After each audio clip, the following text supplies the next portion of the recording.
My stomach is paining. Mama said, maybe you are hungry, your stomach is empty.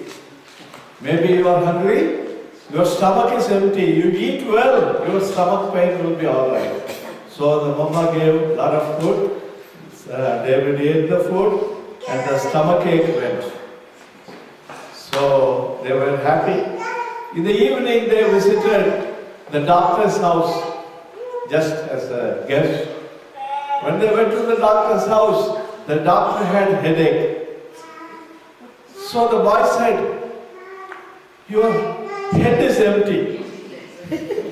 That's why it's aching. Mommy said, my stomach was empty, it was paining. Now your head is paining, your head is empty. We have to fill with something. This is the height of innocence of children. So we enjoy that, isn't it? So you have a happy day today. And today, Kumar Brothers' house, evening, 7 o'clock. Because everybody know that.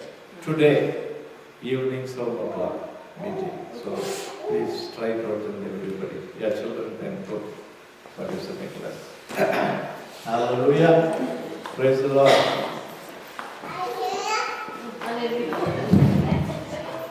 That's good. Hallelujah. Praise the Lord. Yesuvile nilaithirudal. Abide with Jesus Christ. Already I have spoken sometime. Today we are going to see it in detail. What does it mean? Yesuvile nilaithirukkirathu. You abide in Jesus. The one who cannot be seen physically. How can you abide with him? You can abide with a person you see. Husband and wife abide. Family together abide. But இயேசுவோடு நிலைத்திருங்கள் என்று சொன்னால் அது எப்படி நிலைத்திருப்பது? Hallelujah. Praise the Lord. Are we doing that? Again, that is the question. We say we love Jesus, but how can we show our love? எப்படி அந்த அன்பை நாம் வெளிப்படுத்த முடியும்? ஒருவரை காணல எப்படி அன்பை வெளிப்படுத்த முடியும்? நம்முடைய செய்கைகளின் மூலமா. Very good. அப்பாவை நேசித்தேன்னா அப்பா இல்லைன்னு வச்சுக்கிடுங்க. அப்போ நேசத்தை எப்படி வெளிப்படுத்துவோம்? அவர் விரும்புகிற காரியங்களை செய்து. அப்ப இயேசுல நிலைத்திருக்கிறது என்று சொன்னா சும்மா வாயினால நேசிக்கிறேன் சொல்றது மீன்ஸ் நத்திங். அவருடைய இருதயம் சந்தோஷப்படத்தக்கதாக நடக்கிற ஒரு வாழ்க்கையை நடந்தால்தான் அவரோடு நிலைத்திருக்க முடியும். இப்போ நம்ம எல்லாரும் எழுப்பி நின்று யோவான் 15வது அதிகாரம் 1 to 12 வரை வாசிக்கலாம். யோவான் 15:1-12. John 15:1-12. Hallelujah.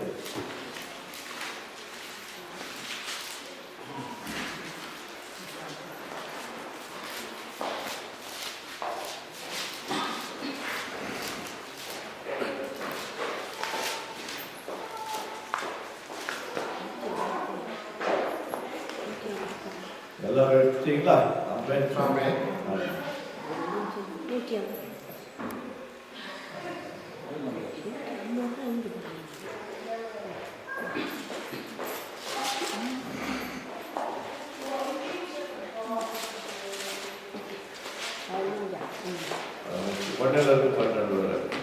நான் மெய்யான திராட்சை செடி, என் பிதா திராட்சை சாப்பிட்டார்.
இங்கே முதலாவது கேரக்டர் யாரு? தோட்டக்காரர். யார் தோட்டக்காரர்? பிதா. And திராட்சை செடி இயேசு கிறிஸ்து. And திராட்சை கொடி விசுவாசிகள். இப்போ இவங்களுக்குள்ள relationship is automatically build up. இப்போ திராட்சை செடியை எடுத்தீங்கன்னா கொடி செடியில ஒட்டிக்கிட்டே இருக்கும். ஆனா there is a problem. அதாவது சக்கர் பிரான்ச்னு சொல்லுவாங்க இங்கிலீஷ்ல. சக்கர் பிரான்ச்னா அந்த சாரை உறிஞ்சி கனி கொடுக்காத சில கொடிகள் இடையில வளரும். பாத்தீங்கன்னா சின்ன ஆஃப் ஷூட்ஸ் இருக்கும். இது கனி கொடுக்கிற அளவுக்கு பெருசாகிறது இல்லை. But it waste the essence, it sucks. அப்போ பிதாவுடைய வேலை என்ன? அவர் இந்த கனி கொடாத பிரான்சஸ் எல்லாம் வெட்டி அது வீணடிக்காதபடி அதை தூர எரிஞ்சிடுறாரு. அது போக அவர் நல்ல கனிகளையும் கொடுக்கிற பிரான்சஸ் போய் அதை ப்ரூன் பண்ணுகிறார். அதை என்ன செய்கிறார்? அவர் அதை கட் பண்ணி இன்னும் அதிகமாக கனி கொடுக்கிறார். If it's a good one, he makes it a best one. The good becomes better and best. So நீங்க கனி கொடுக்கிறவர்களா இருந்தா கூட அவர் என்ன விரும்புகிறார்? இன்னும் அதிக கனிகளை கொடுக்கிறார். இப்போ கனிகள் சொல்லியாச்சுன்னா என்ன நினைக்கிறீங்க? கனிகள், திராட்சை செடிக்கு கனிகள் இருக்கு நமக்கு தெரியும். பட் we are not திராட்சை செடி. இயேசு கிறிஸ்துவோ திராட்சை கொடியில் அவர் ஒரு உண்மையை சொல்லி இருக்கிறார். அப்பாவாகிய பிதாவோ அவர் தோட்டக்காரர் இல்லை, he is creator. அப்போ இதுல what is a comparison we have to understand? ஆவியின் கனிகள் என்னது? நீடிய பொறுமையானது. அதுல முதன்மையானது என்னது? அன்பு. அங்க இதுதான் சொல்லி இருக்கு. இவைகள் எல்லாம் நமக்குள்ள நிறையும் பொழுது நம்ம கனி கொடுக்கிறவர்களா, இந்த கனிகளை கொடுக்கும் பொழுது ஆட்டோமேட்டிக்கா நம்முடைய வாழ்க்கையில நம்ம புதிய ஆத்மாக்களை வின் பண்ணுகிறவர்களா பார்க்கலாம். அதை குறித்து பார்க்கலாம். தோட்டக்காரரின் கண்ணோட்டத்தை பார்க்கலாம். தோட்டக்காரர் யாரு? பிதா. பிதாவினுடைய கண்ணோட்டம் என்னது? கனி கொடாத கொடியை அறுத்து கொடுக்கிறார்.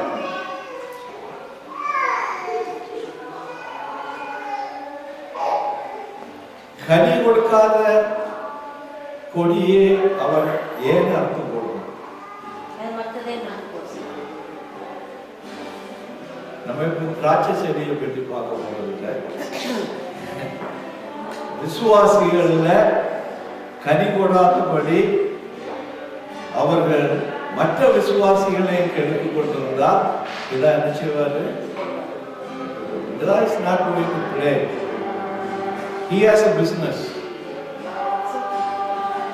We may have a relationship.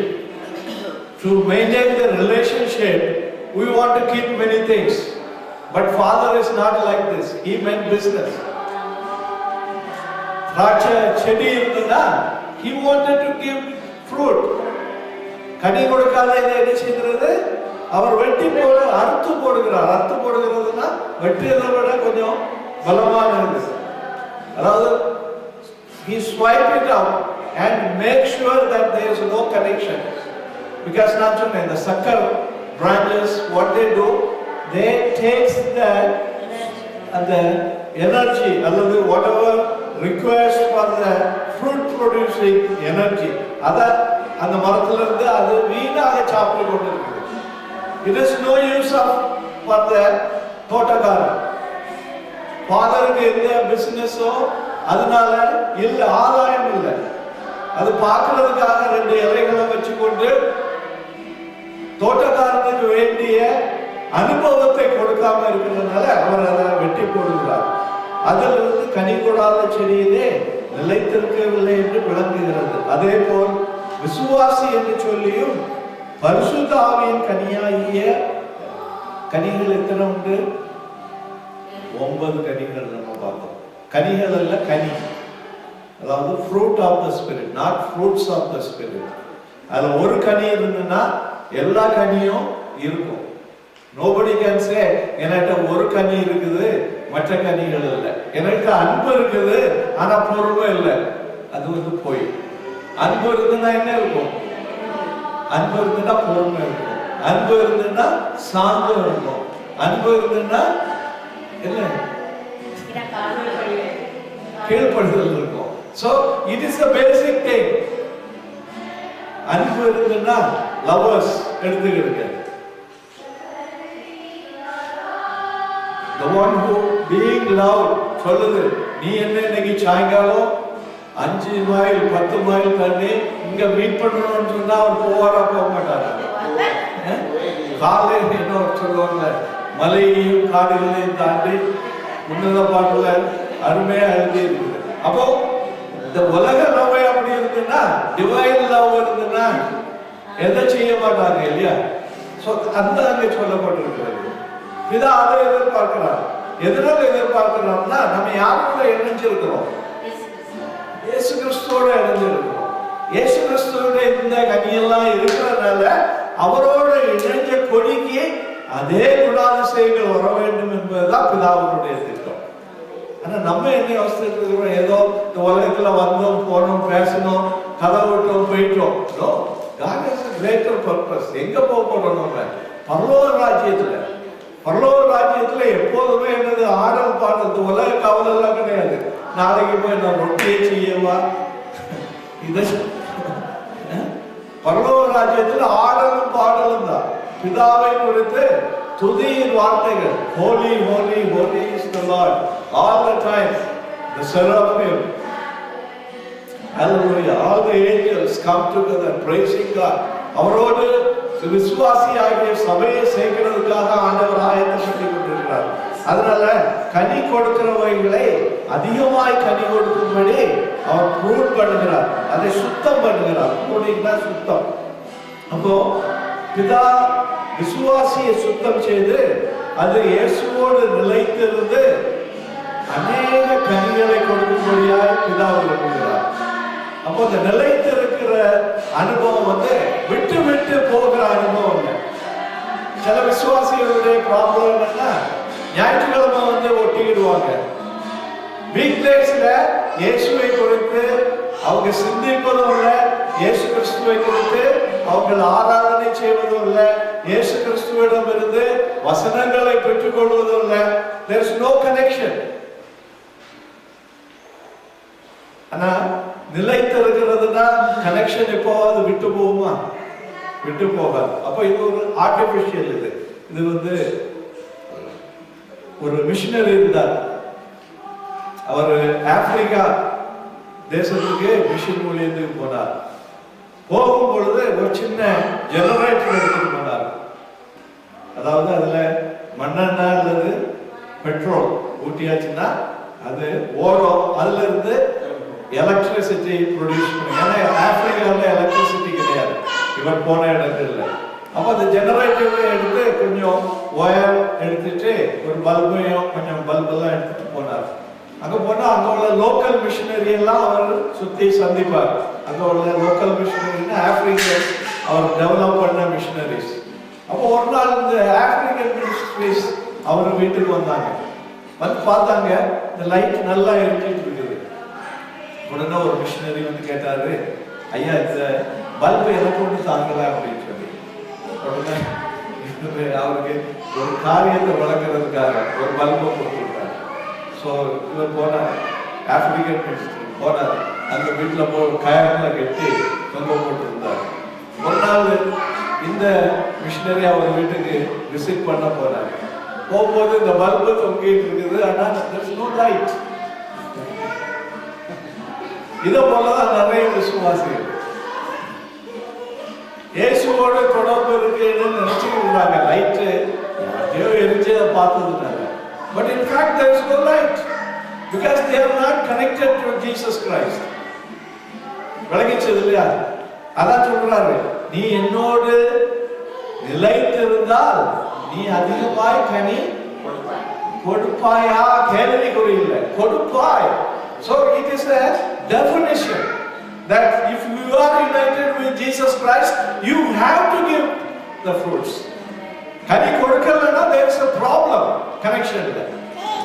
அவர் கயர்ல கட்டி போட்டிருந்தாப்புல பேட்டரியில கட்டல, வேற எங்கேயோ கட்டி இருக்கு. அது இயேசுவோடு இணைக்கப்படலன்னு அர்த்தம். அப்ப நம்முடைய வாழ்க்கையில நம்ம இயேசுவோடு இணைக்கப்பட்டு என்ன செய்யணும்? அவர் சொல்லுகிற காரியங்களை செய்யறதுக்காக நம்ம ஒப்பு கொடுக்கணும்.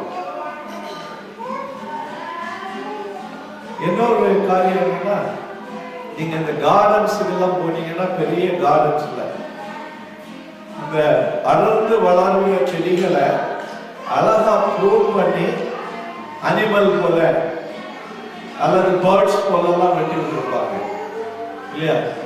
அப்போ பிதாவினுடைய ப்ரூனிங்ல அந்த ப்ரூன் பண்ணுகிற கிளைகள் என்ன ஆகும்? யார் போல மாறும்? இயேசுவை போல மாறணும். அதுக்காக அவர் ப்ரூன் பண்றாரு. கனி கொடுக்கிறது இன்னொரு எக்ஸாம்பிள் என்னன்னா, அந்த மரத்தை அவன் அழகா வெட்டி திடீர்னு பார்த்தா பேர் போல இருக்கும், எலிஃபென்ட் போல இருக்கும். அப்போ the master has a plan to make it to the shape he wanted. பிதாவுடைய சித்தம் நம்மளெல்லாம் இயேசுவை போல மாறணும்னு சொல்லிட்டு அதுக்காக வேண்டி அவர் ப்ரூவ் பண்ணுகிறார். கனி கொடுக்கிறோம் நம்ம, ஆனா இன்னும் யார் போல மாறல? இயேசுவை போல மாறல. Day by day he is coming and trying to do some work with the plant. பிதாவுடைய சித்தம் சும்மா இருக்கிறது இல்லை, நம்ம தொந்தரவு படுத்துறதுக்கும் இல்லை, நம்ம அப்படி உருவாக்குகிறார். ஒரு நாள் நம்ம இயேசுவை போல மாறலன்னா பிதாவிட்ட போக முடியாது. பிதாவுடைய ஒரே ரிக்வயர்மெண்ட் ஜீசஸ் கிரைஸ்ட். அவருடைய ஸ்டாண்டர்ட் இருக்கிறவங்க தான் அவருடைய சமூகத்துல போக முடியும். ஏன்னா வேற என்ன சொல்றது? பரிசுத்தம் இல்லாமல் விசுவாசம் இல்லாதவன் போக முடியுமா? விசுவாசம் இல்லாமல் நீங்கள் பிதாவை ரசிக்க முடியாது, சந்தோஷப்படுத்த முடியாது. So there are so many characteristics of Jesus Christ has to manifest in us. அதுக்காக வேண்டிதான் இயேசுவிலே நிலைத்திருங்க. அவருக்குள்ள நிலைத்திருந்துன்னா அவருக்குள்ள ஓடுகிற அந்த எசன்ஸ் நமக்குள்ள வரும். அவருக்குள்ள இருக்கிற சீட் நமக்குள்ள இருந்து காரியங்களை செய்யும். அதனால நம்ம இயேசுவில இணைந்திருக்கும் பொழுது ஃபர்ஸ்ட் ப்ராமிஸ் நம்ம கேட்கிறது கிடைக்கிறது. அப்படிதானே சொல்லுது வசனம். மூன்றாவது பார்க்கிறோம், கேட்பது கிடைக்கிறது. நீங்கள் என்னிலும் நான் அவர் வார்த்தையிலும் நிலைத்திருந்தால் நீங்கள் பெற்றுக்கொள்ள. ஏழாவது வசனம். ஏழாவது வசனம். நீங்கள் என்னிலும் என் வார்த்தை உங்களில் நிலைத்திருந்தால் நீங்கள் கேட்டுக்கொள்வது எதுவோ அது உங்களுக்கு செய்யப்படும். இப்போ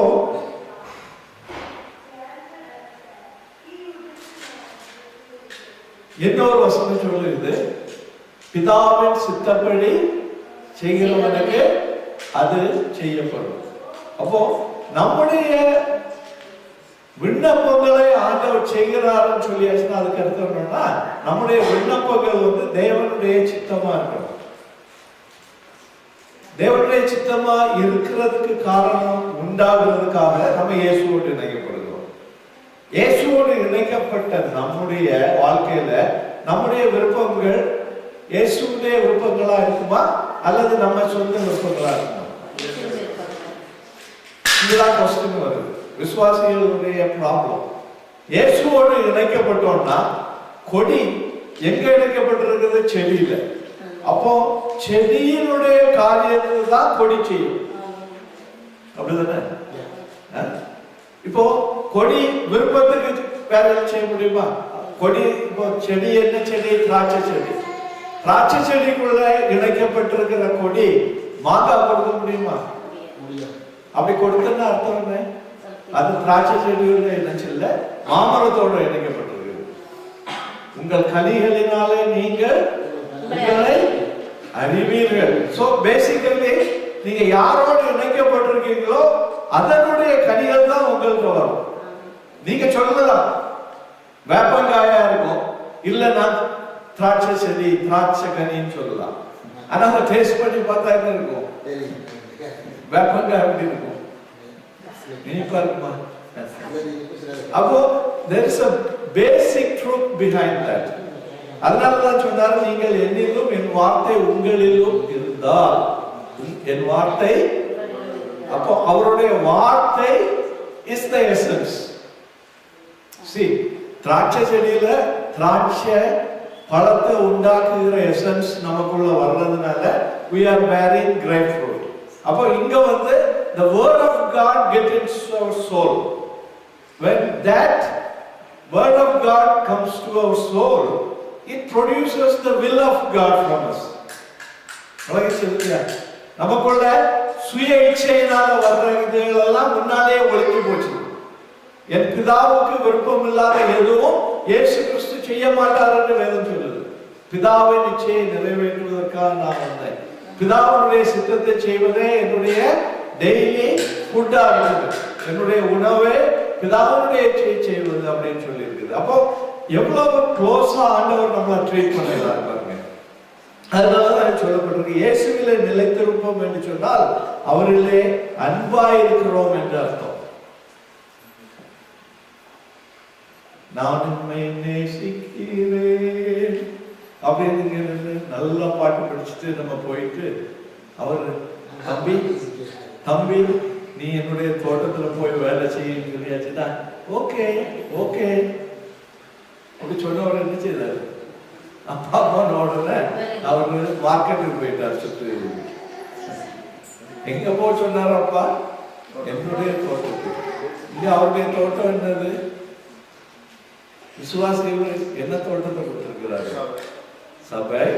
அவருடைய ராஜ்யத்துல ஆத்துமாக்களை ஆதாயப்படுத்துகிறதுக்கு. அப்போ மகனே நீ என்னுடைய தோட்டத்துக்கு போனா அவர் எங்க போகணும்? ஆத்மா ஆதாயத்துக்கு போன. இவர் எங்க போனாரு? மார்க்கெட்ல. நான் என்ன மார்க்கெட்? மேசிக்கு போட்டா. See, this is what God is expecting us, that what you produce, what is in you. Okay, இப்போ 100% கொடுக்கறதா கூட அட்லீஸ்ட் 50% கொடுக்கிறோமா தேவனுடைய காரியத்துக்கு? 50%. இப்போ வந்து அந்த திராட்சை செடியில கொடி இணைக்கப்பட்டிருக்குது. கொடிக்கு தண்ணி கிடைக்குமா? தண்ணி கிடைக்குமா? கிடைக்கும். எப்படி கிடைக்கும்? வேர்ல இருந்து செடி என்ன செய்யுது? கொடிக்கு அதை கொடுக்குது. சோ கொடி அதுக்காக வருத்தப்படணுமா? அதான் இயேசு கிறிஸ்து சொன்னார், ஒருவன் என்னுடைய நீதியையோ I'm just forgetful. If you do the will of God, not will. Matthew chapter 6:33. Sometimes I have a bad memory to recall. 33.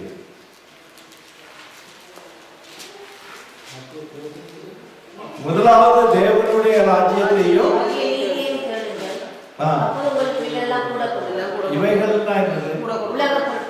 உலக பொருட்கள் உங்களுக்கு கொடுக்க சொல்லியிருக்கிறார். தரமாட்டேன்னு சொல்லல. But do you give yourself for the work of God? Father சொல்லுகிறார், என்னுடைய சித்தத்தை செய்யறதுக்கு நீ போவியாப்பா அப்படின்னு கேட்டாச்சுன்னா, நான் போறேன்னு சொல்லிட்டு போகாம இருக்கீங்கன்னா நீங்க வந்து இயேசுவோடு இன்னும் ஒட்டப்படலைன்னு அர்த்தம். அதனாலதான் அவருடைய சித்தத்தை செய்கிறவன் வந்து அவருடைய அன்பிலே நிலைத்திருப்பான் என்று 14:15 வாசிக்கிறோம். யோவான் 14:15 வாசிங்க.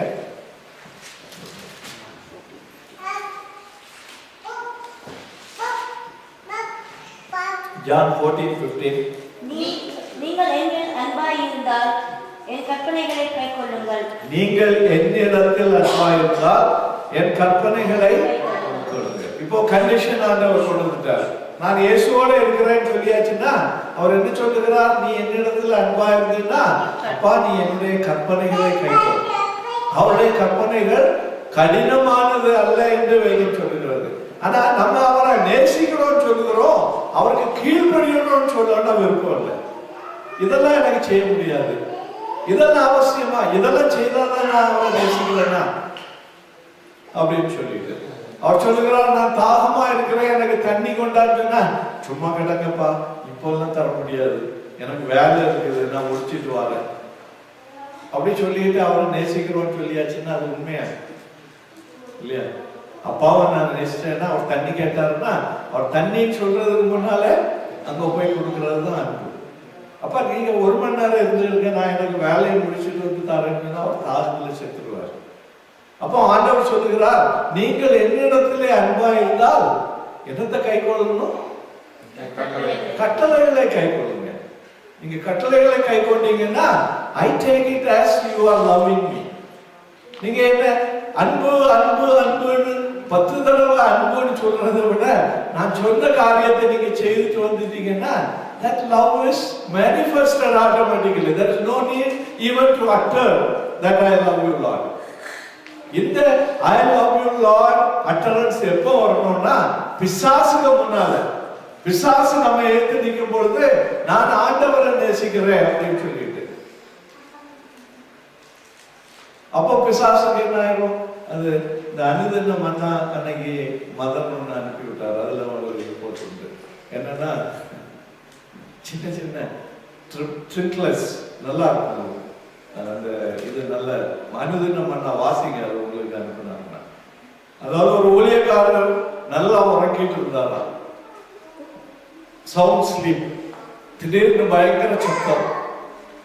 திறந்து பார்த்தாருன்னா பிசாசு நிற்கானா, அடாச்சி நீதானா அப்படின்னு சொல்லிட்டு அவர் திரும்பப்படுத்து நல்லா உறங்கினாரா. That means he didn't even care about what he is trying to do, because he knows the one in me is greater than the one is in the world. அதான் வந்து அந்த கான்ஃபிடன்ஸ். அப்போ அவருடைய கட்டளைகளை நம்ம கைகொள்ள ஆரம்பிச்சோம்னா அவருடைய அன்பு அதனால தன்னால வெளிப்படுகிறது என்று ஆண்டவர் சொல்லுகிறார். அதே போல ஆவிக்குரிய கனி நம்மளே வெளிப்பட வேண்டும். அடுத்து யோவான் 14:21 வாசிங்க. John 14:21. என் கற்பனைகளை பெற்றுக்கொண்டு அவைகளை கைக்கொள்ளுகிறவனே என்னிடத்தில் அன்பாய் இருக்கிறான். என்னிடத்தில் அன்பாய் இருக்கிறவன் என் பிதாவுக்கு அன்பாய் இருப்பான். நானும் அவனில் அன்பாய் இருந்து அவனுக்கு என்னை வெளிப்படுத்துவேன்.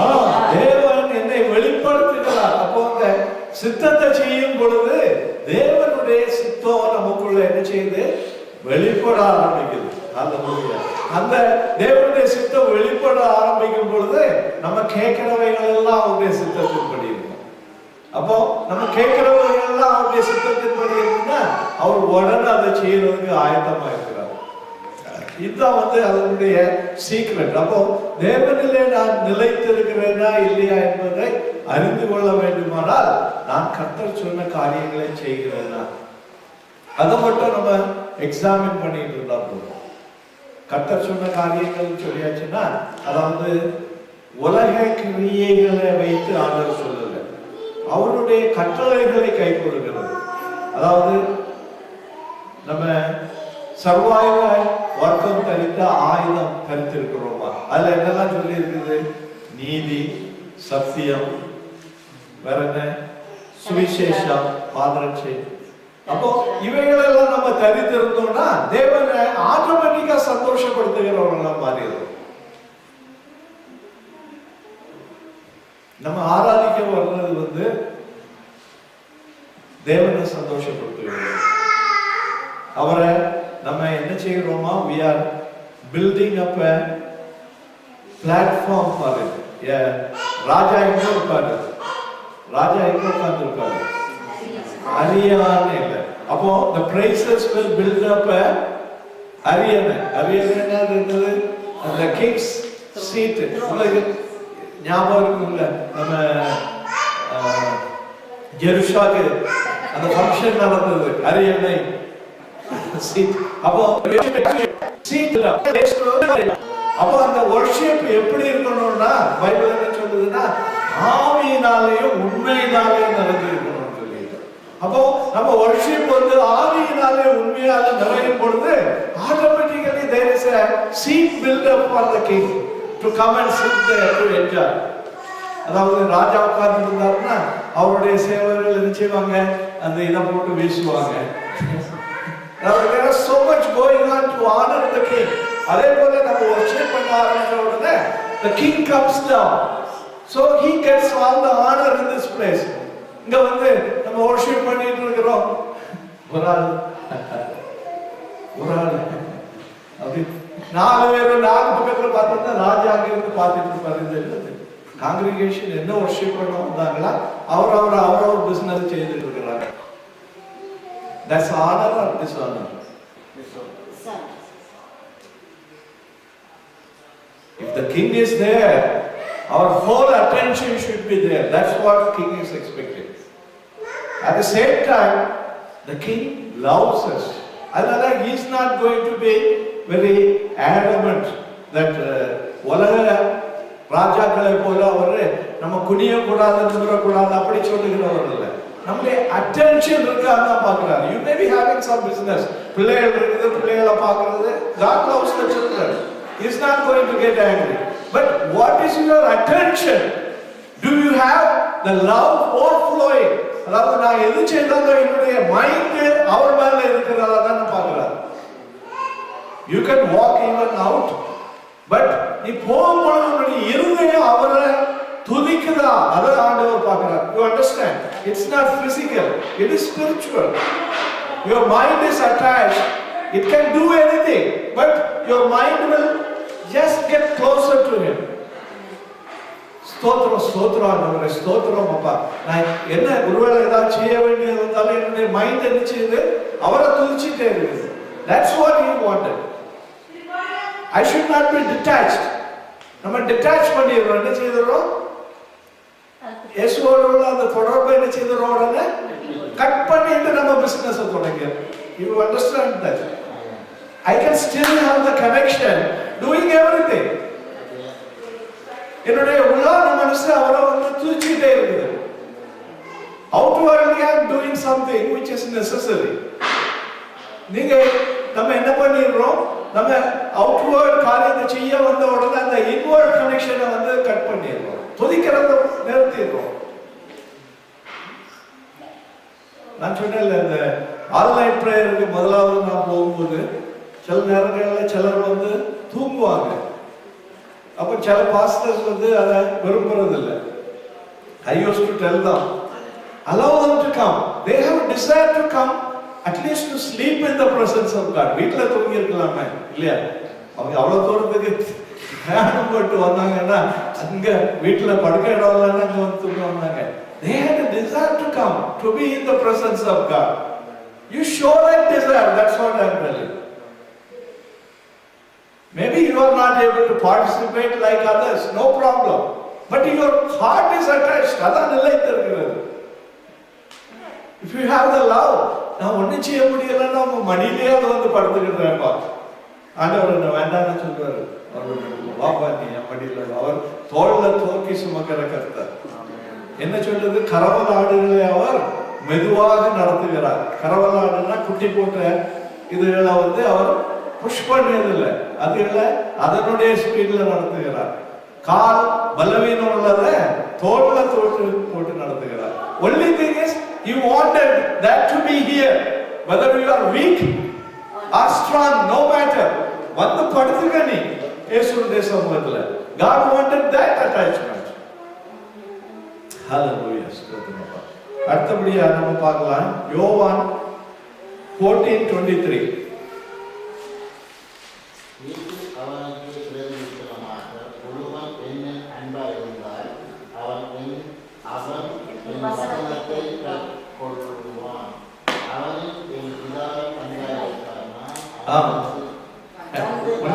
கட்டளைகளை கை கொள்வான். இப்போ வசனத்தை கை கொள்வான்.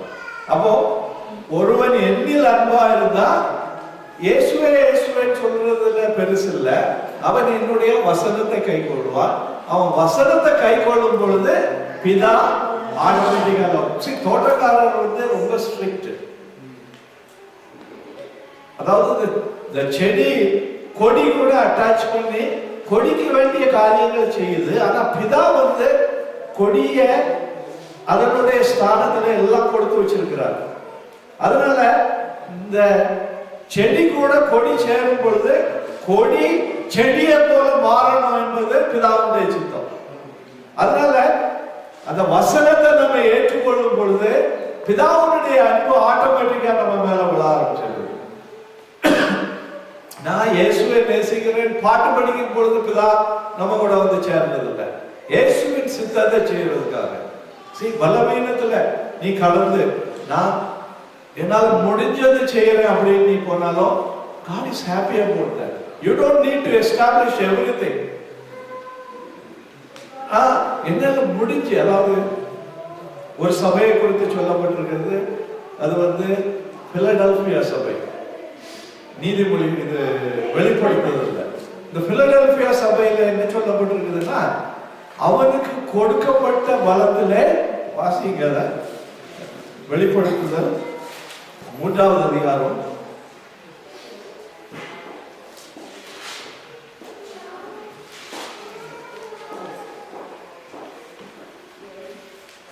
8வது வசனம் வாசிங்க. உன் கிரியைகளை அறிந்திருக்கிறேன், உனக்கு கொஞ்சம் பலன் இருந்தும் நீ என் நாமத்தை மறந்தலியாமல் என் வசனங்களை கைக்கொள்ளாமல். எவ்வளவு பலன் இருந்தது? கொஞ்சம் பலன். நம்ம என்ன கேட்கிறோம்? நிறைய பலன். நம்ம இருக்கிற பலத்தை உபயோகிக்கிறது இல்லை.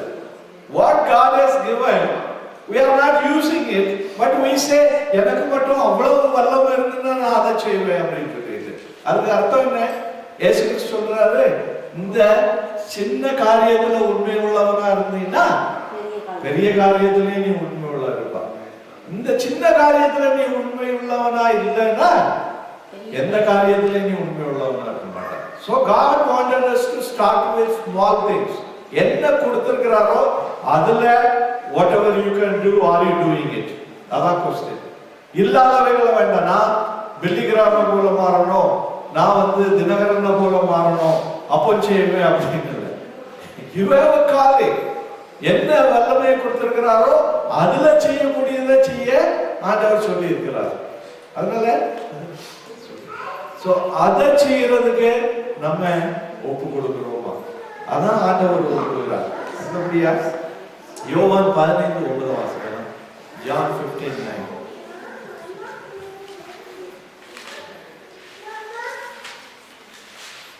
பிதா என்னில் அன்பாய் இருக்கிறது போல நானும் உங்களில் அன்பாய் இருக்கேன். என்னுடைய அன்பிலே நிலைத்திருங்கள். ஹல்லேலூயா. என்னுடைய அன்பிலே நிலைத்திருங்கள். அதுக்கு அர்த்தம் என்னப்போ? அவர் அன்புனா என்னது? அன்புனா என்னது? அவருடைய கட்டளைகளுக்கு கீழ்ப்படிகிறது. அன்புனா என்னது? அவருடைய வசனத்துக்கு, அவருடைய அன்பில நிலைத்திருங்கள்லாம் பொறுத்தவரை வசனங்கள்ல கீழ்ப்படிந்து கட்டளைகளுக்கு கீழ்ப்படிந்து நடங்க அப்படின்னு. அப்படி செய்தீங்கன்னா பிதா என்னில் அன்பா இருக்கிறது போல நானும் உங்களில் அன்பா இருப்பேன், நீங்க பிதாவுடைய அன்பில் திளைச்சிருப்பீங்க. It's like a cycle. நம்ம வசனத்தை கீழ்ப்படியாத சமயத்துல பிதா வந்து என்ன செய்துருவாரு? எனக்கு அறுத்து போட்டுருவாரு. Hallelujah. That is the cycle God wanted. இது வந்து அதாவது ஏதாவது ஒரு தவறு செய்யணும் அப்படின்னு இல்லை. On the whole, have we given our life? அவர் வந்து சின்ன தப்பு செய்த உடனே நம்ம கள்ளி போட்டுற மாட்டார், அப்படி இல்லை. He is a forgiving God. நம்ம மன்னிக்கிறவர். So he is not looking at very legalistic way. நம்முடைய இருதயம் அவருடைய அன்பினால நிரப்பப்பட்டிருக்கிறதா? அதுக்கு அர்த்தம் என்ன? இருதயத்துல ஒரு டிசைர் இருக்குதா? நீ சொல்லுறத நான் செய்வேன்ப்பா.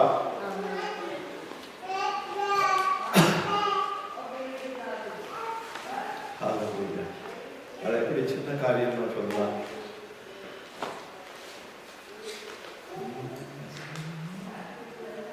ஆண்டவர் சொல்லுகிறார், அப்பா நீ இந்த லெட்டரை எடுத்து ஒரு இடத்துக்கு லொகேஷன்ல கொண்டு கொடுக்கணும் அப்படின்னு சொல்லிட்டு.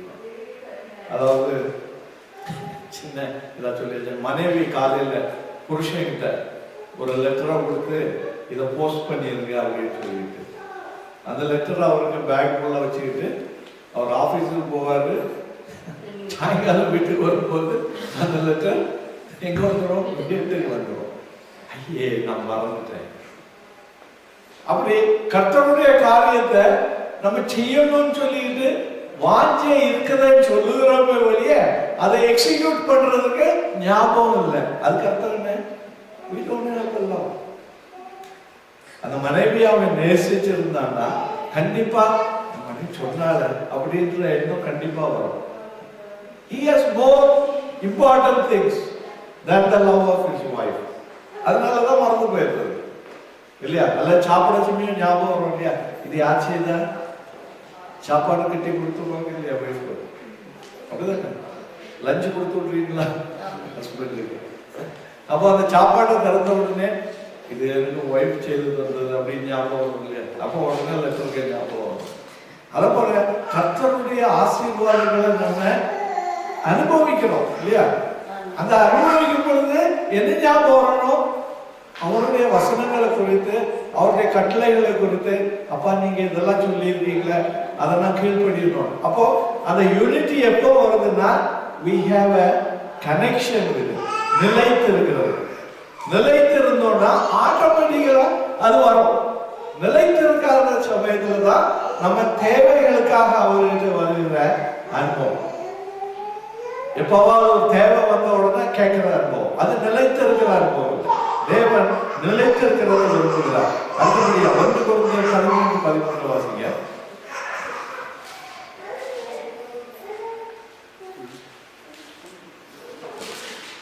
1 கொரிந்தியர் 13:13. இப்பொழுது விசுவாசம், நம்பிக்கை, அன்பு இம்மூன்றும் நிலைத்திருக்கிறது. இவைகளில் அன்பே பெரியது. ஹல்லேலூயா. அப்ப நம்ம பார்த்தோம், முதலாவது நம்ம அவர்கள் நிலைத்திருந்தா நம்ம விரும்புகிறத அவர் கொடுக்கிறார். அடுத்தபடியாக அவர்கள் நிலைத்திருந்தா அவருடைய அன்பினாலே நம்ம கனி கொடுக்க ஆரம்பிக்கிறோம்.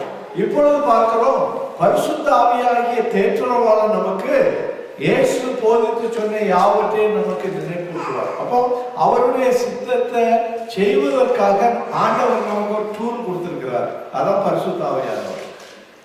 கிறிஸ்துவை நான் ஏற்றுக்கொண்டேன் அப்படின்னு சொல்லியாச்சுன்னா அவர் எதை கொடுக்கிறாரு? பரிசுத்த ஆவியை கொடுக்கிறாரு. அந்த பரிசுத்த ஆவியுடைய வேலை என்ன?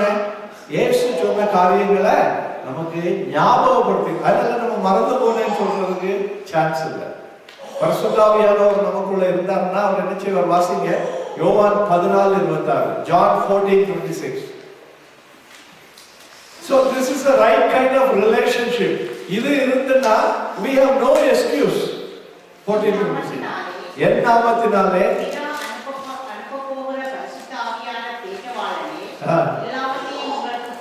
எல்லாவற்றையும் உங்களுக்கு போதித்து Hallelujah. So we don't need another one to remind us. Yeah. இப்போ கணவன் மனைவி இருக்கிறாங்க, கணவன் வெளியே போறாரு, நீங்க திரும்ப ஒரு சமயம் மீட் வாங்கிட்டு வந்துருங்க. யாருக்கு ரிமைண்ட் பண்றா? வைஃப். அவர் போன பிறகு போன் போகும். சாயங்காலம் வர சமயம் இன்னைக்கு சாயங்காலம் நமக்கு சாப்பாடு வைக்க வேண்டியது இருக்கு, மறந்துடாதுங்க. அப்போ தேவை வந்த உடனே என்ன பண்றோம்? நம்ம கீப் ஆன் த கனெக்ஷன். அதே போல ஹோலி ஸ்பிரிட் நமக்குள்ள இருந்து என்ன செய்யறாரு? மறந்துடாத இந்த வசனம் ரிமைண்ட் பண்ணிக்கிட்டே இருக்கிறார். அப்போ கீழ்ப்படியதும் கீழ்ப்படியாததும் யாருடைய சித்தம்? அப்போ there is no excuse. கர்த்தரை நம்ம ரட்சகரா ஏற்றுக்கொண்டோம்னா இதை ரிமைண்ட் பண்றதுக்காக வேண்டியவே ஹோலி ஸ்பிரிட்டை கொடுத்திருக்கிறார். ஹோலி ஸ்பிரிட் ரிமைண்ட் பண்ணும் பொழுது நம்ம ஷாப்ல இருந்தாலும் பைபிளை வாசிப்போம். குமார் பிரதர் திடீர்னு அவர் கடையில இருந்து வாசிக்கும் பொழுது அதே ரியலி என்ஜாய். அது வந்து யாராவது கொஞ்சம் இடம் கொடுத்துட்டா அவர் உடனே அதுல இருந்து வாசிக்கிறது தொடங்கிடுவார். So he is waiting for an opportunity. See, that is the impression God gives. It is that. Hallelujah. எப்படியாவது கர்த்தரை நான் வந்து சந்தோஷப்படுத்தணும், அவருடைய வசனத்தை வாசிக்கணும், அவருடைய பாட்டை படிக்கணும். சும்மா இருக்கணும், மற்றவங்க கேட்கணும்னு இல்லை, தேவனுக்கு நான் சந்தோஷமா இருக்கணும்னு டிசைர். இப்போ அவருடைய சித்தத்தின்படி நம்ம கேட்கிறவங்களெல்லாம் அவர் கொடுக்கிறாரு. அடுத்தாப்புல கனியை கொடுக்கிறாரு. கனிகள்ல சிறப்பானது அன்பு. அன்பினால நிறைக்கப்பட்டுட்டோம். அவரை நான் நேசிக்கிறேன், அவர் என்ன நேசிக்கிறார். இப்போ அடுத்த கட்டளையாக கொடுக்கிறார். நீ என்ன நேசிச்சுன்னா என்ன நேசிச்சுனா ஒன்ன நேசிக்கிறது போல நீ பிறனை நேசி. ஹalleluya. This is the other step. அப்போ இயேசு கிறிஸ்து நிலைத்திருந்தா ஒருவனுக்குள்ள அவனுக்குள்ள ஆண்டவருக்கும் நமக்குள்ள தொடர்பு மட்டும் இல்ல, நமக்கும் மற்ற பிரதருக்கும் உள்ள அன்பு நிலைத்து நிற்கிறது. இந்த அன்பு இல்லைன்னா இந்த அன்பு விருதா. நீ பார்க்கிற உன் சகோதரனை நீ நேசிக்க முடியாதுன்னா பார்க்காத தேவனை நீ நேசிக்கன்னு சொல்லுகிறது பொய் என்று வந்து சொல்லுகிறது. பார்க்கிற உன் சிநேகிதனை உன்னால நேசிக்க முடியலையேப்பா, பார்க்காத என்ன நீ நேசிக்கிறேன்னு எப்படி சொல்லுகிற அப்படின்னு ஆண்டவர் கேட்கிறார். அப்போ எங்க இருந்து ரூட் தொடங்குது? We can only express this love to the world. இது வந்து only that we do it by believing and obeying the word of God between God and me. But இங்க வந்து word of God இல்ல, my real love can be expressed here. மனுஷனுக்கும் love can be expressed. கர்த்தருக்கும் எனக்கும் love can be expressed only through believing and obeying the word of God. இங்க வந்து obedience to the word of God இல்ல, நான் obey பண்ணுகிறேன்னு சொல்லுகிற manifestation can be shown. அதான் வந்து வெளியே தெரிகிற கனி.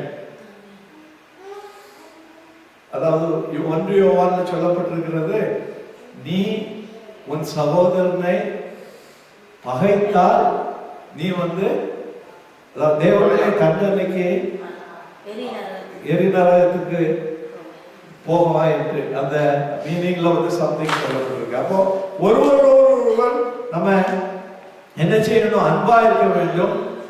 இதனாலே நமக்குள்ள சந்தோஷம் நிலைத்திருக்கும் என்று வேதம் சொல்கிறது. யோவான் 15:10-12 வரை வாசிக்கலாம்.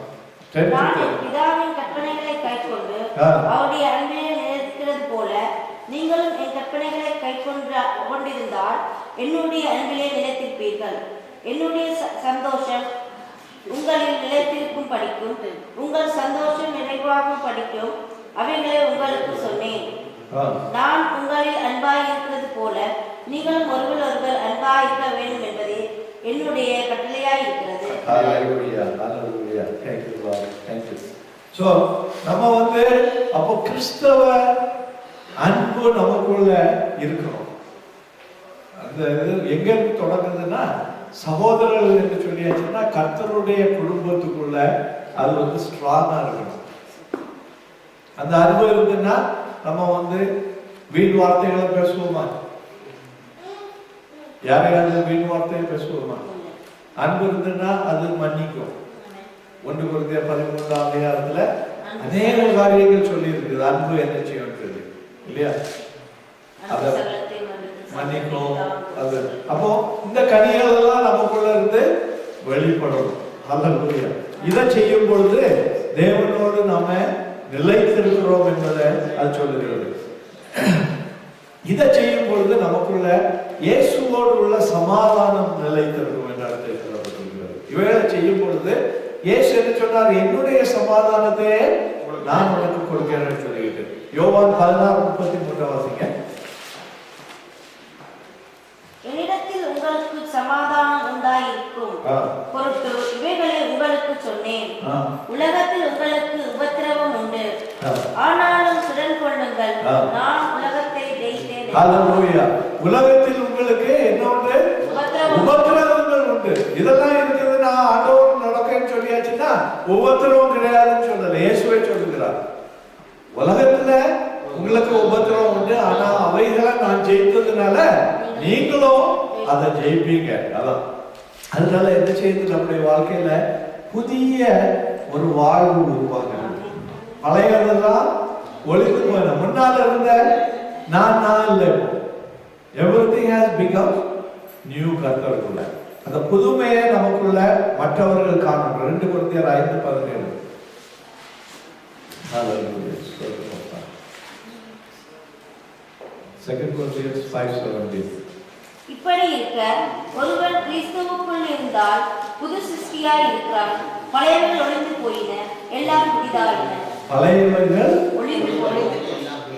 சரி, இந்த பழையவைகள் முக்கியமானது என்ன தெரியுமா? ஜென்ம சுவாபம். ஜென்ம சுவாபம் கேள்விப்பட்டிருக்கீங்களா? ஜென்ம சுவாபம் கேள்விப்பட்டிருக்கீங்களா? இங்க என்ன சொல்றது? பழைய இப்ப நமக்குள்ள ஜென்ம சுவாபம் இருந்ததுன்னா சரி நான் சொல்லிதாங்க. ஜென்ம சுவாபம் என்ன? அதாவது ஏசா யாக்கோபு யாக்கோபு என்ன செய்தான் ஏசாவை? அது என்னது? ஜென்ம சுவாபம். விசுவாசியான பிறகு ட்ரிக் வச்சு ஏமாற்றக்கூடாது. நம்முடைய காரியம் மைண்ட்ல இருக்கு, இதை நிறைவேற்றணும். அதாவது it's not a real love. Always see, because who is watching us? God is watching us. He knows what is going on here. We may appear to be showing everything all right. மனசுல my project going on. அந்த project நிறைவேற்றுறதுக்கு நான் இங்க வந்து I putting on a mask. இதான் ஜென்ம சுவாபம். இது மாதிரி இருக்குதா நமக்குள்ள இருக்கு? இச்சை. இவங்க போறாங்க, நான் ஏன் போகக்கூடாது? எனக்கு போக வேண்டிய அவசியம் இருந்ததுன்னா அது இவங்க போறதுக்கு முன்னாலே நான் வந்து போகணும்னு முடிவு பண்ணியிருப்பேன். See, if I have a business, real business, இவங்க செய்யறதுக்கு முன்னாலே I would have taken my business. இது I have no business. Because they do it, I have to do it. அது என்னது? ஜென்ம சுவாபம். இச்சை, பொறாமை. அது பாவத்துல வாசித்து பாருங்க, அநேக கேரக்டர்ஸ் இதுதான், which is not visible from outside. அதை வாசிப்போம். கலாத்தியர் இதெல்லாம் கலாத்தியர் 5வது அதிகாரம்.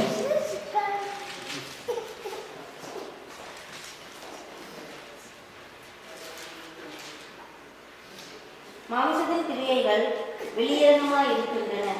அவையாவன விபச்சாரம். அது விட்டுருவோம், விபச்சாரத்தை விட்டுருவோம், வேசித்தனத்தையும் விட்டுருவோம், அசுத்தத்தையும் விட்டுருவோம், காம விகாரத்தையும் விட்டுருவோம், விக்கிராதனையும் விட்டுருவோம், வெள்ளிசூனியை விட்டுருவோம். அதுல இருந்து ஏற்பட்ட பகைகள், விரோதங்கள், வைராக்கியங்கள், கோபங்கள், சண்டைகள், பிரிவினைகள், பொறாமைகள். இப்ப இருக்குதா நமக்குள்ள? பொறாமை இருக்குதா? பொறாமை இருந்துன்னா இன்னும் கிறிஸ்துவோடு உள்ள அந்த இணைப்பு வந்து கனிகள் இன்னும் தொடங்கல நடக்கும். பொறாமைகள்,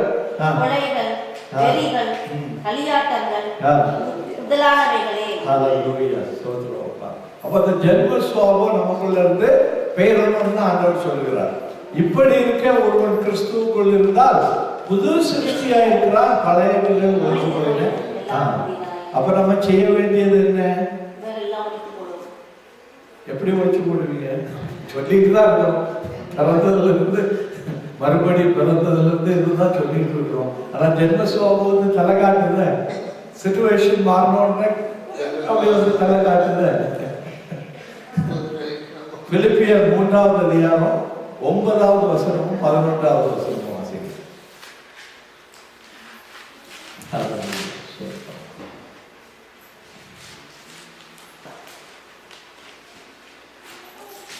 பிலிப்பியர் 3வது அதிகாரம் 9லிருந்து 11.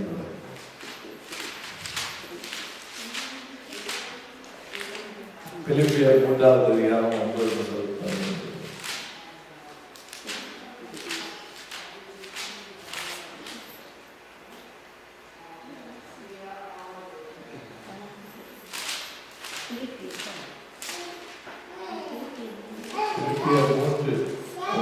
நாம் கிறிஸ்துவை ஆதாயப்படுத்திக் கொள்ளும் படிக்கும் ஞான பிரமாணத்தினால் வருகிற சுயநீதியை உடையவனாயிராமல் கிறிஸ்துவை பற்றும் விசுவாசத்தினால் வருகிறதும் சுய விசுவாச மூலமாய் தேவனால் உண்டாயிருக்கிறதுமான நீதியை உடையவனாயிருந்து கிறிஸ்துவுக்குள் இருக்கிறவன் என்றும் காணப்படும் படிக்கு இப்படி நான் அவரையும் அவருடைய உயிர்த்தெழுதலின் வல்லமையையும் அவருடைய பாடுகளின் ஐக்கியத்தையும் அறிகிறதுக்கு அவருடைய மரணத்திற்கொப்பான மரணத்திற்குள்ளாகி எப்படியானாலும் நான் மரித்தோரிலிருந்து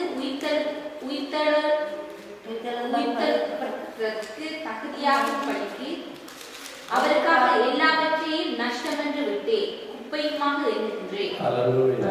என்ன சொல்லுகிறார்? எல்லாவற்றையும், அவரை தவிர உள்ள எல்லாவற்றையும் குப்பை நஷ்டம் சொல்லியாச்சுன்னா அதுக்கு முதலிடம் இல்லை. அல்லேலூயா. எதனால?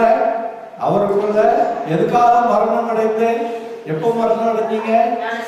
ஞானஸ்நானத்தினால மரணம் அடைந்து அவருடைய உயிர்த்தெழுதல்ல நானும் எழுதணும்னு சொல்லி அதுக்காக வேண்டியே நான் மற்றவைகள் எல்லாவற்றையும் நஷ்டம்னு குப்பை என்று விட்டு விட்டேன். இதுதான் பேசிக். எல்லாவற்றையும் செகண்டரி பிளேஸ்ல தான் வைக்கணும்.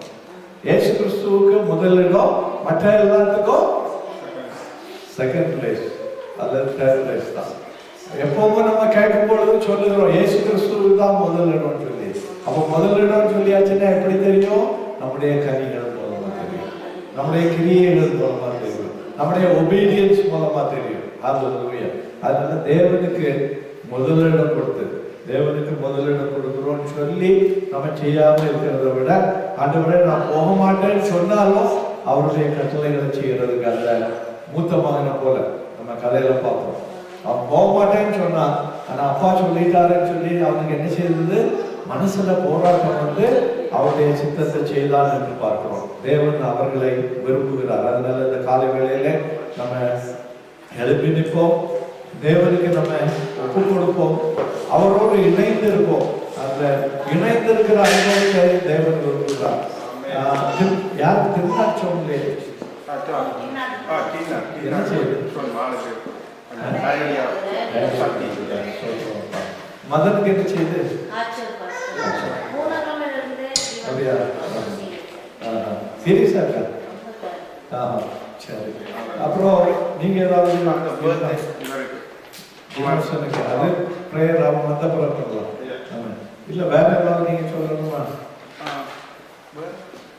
என்கிட்ட இல்ல நீங்க சொல்லுங்க.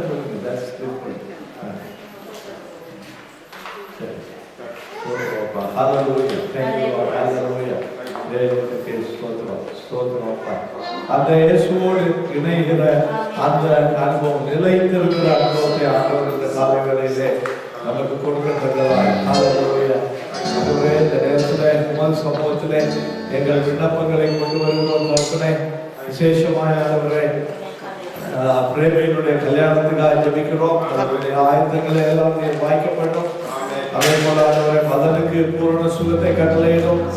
ஆண்டவரே அதே போல திம்னாக்கு இருக்கிற அந்த வைட்டஸ் டிஸ்கம்ஃபர்ட் நீரே நீக்கி போடும். ஆண்டவரே அவர்கள் உங்களுடைய பிள்ளைகள் ஆண்டவரே விருப்பத்தை நீ செய்கிறவர். ஆண்டவரே ஆண்டவரே உங்களுடைய தடுப்புகளாலே நாங்கள் குணமானோம் என்று சொல்லி இருக்கிறார்களே, உண்மையை நம்பியுள்ளோம். ஆண்டவரே மனுஷனாலே முடியாதது தேவனாலே முடியும்.